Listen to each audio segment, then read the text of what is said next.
Alors que les visiteurs se procuraient la première occasion de la rencontre, Sofiane Rahmani frappant toutefois trop faiblement pour inquiéter Marty, c'est ensuite au siège en règle de la défense hérotaise dont vont s'attacher les Hauts-Garonnais.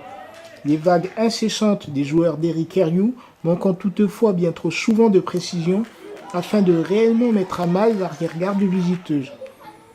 La formation de Latte allait donc longuement courber les cines avant que ne se rééquilibre le débat, voire même que Latte ne se procure finalement les meilleures opportunités d'une première période, s'achevant sur un score nul et vierge malgré l'enthousiasme de ses 22 acteurs.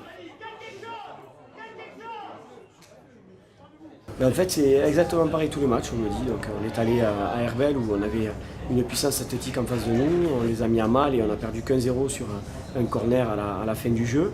Tous les matchs, on nous dit ça. Voilà, tous les matchs. Donc, on essaie. Moi, j'ai mis en place une équipe peu athlétique, mais une équipe qui joue au ballon, qui a envie, qui a un certain état d'esprit, une grinta. Et donc, du coup, on essaie de petit à petit prendre des points, match après match. Et même si on en prend peu et qu'on met un peu moins d'impact parce qu'on n'a pas des joueurs très athlétiques, on essaie de faire du jeu et de prendre du plaisir. Oui, voilà.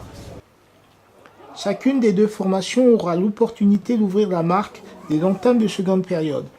Ainsi Latte, par un enroulé de Rahmani, puis Balma, par plusieurs fois contrariés par de miraculeux retours de défenseurs sur leur ligne de but. Mais les coups de boutoir des jeunes Hauts-Garonnais finiront finalement par payer. Darjou bénéficiant enfin d'une faute de main du gardien adverse pour ouvrir le score. Mais l'avantage balmanais devait rester de bien courte durée, Marius Ross profitant d'un oubli de la défense sur corner pour égaliser.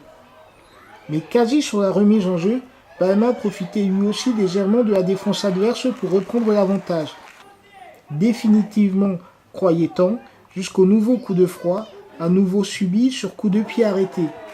Mais on en restera finalement là, sur un score nul, bien frustrant et une demi-déception pour les joueurs d'Éric Herriou. Voilà, un petit peu de lucidité sur les coups de pied arrêtés. On prend 2 buts sur corner, ils sont largement évitables, je pense. Un petit manque de concentration certainement à ce moment-là, et puis après de la qualité, parce que si on met de la qualité dans le jeu, en première mi-temps notamment, et qu'on s'applique un petit peu plus techniquement, je pense qu'il y a moyen de gagner ce match-là. Ouais, c'est un peu ça, ouais. Ils reviennent 2 fois au score. Sur leur première égalisation, on arrive à remarquer de suite derrière. Donc, il y a un petit peu des émotions qui s'entrechoquent, on va dire. Mais bon, après, c'est la déception quand même. Parce qu'à domicile, et je pense qu'on se doit de gagner ces matchs-là.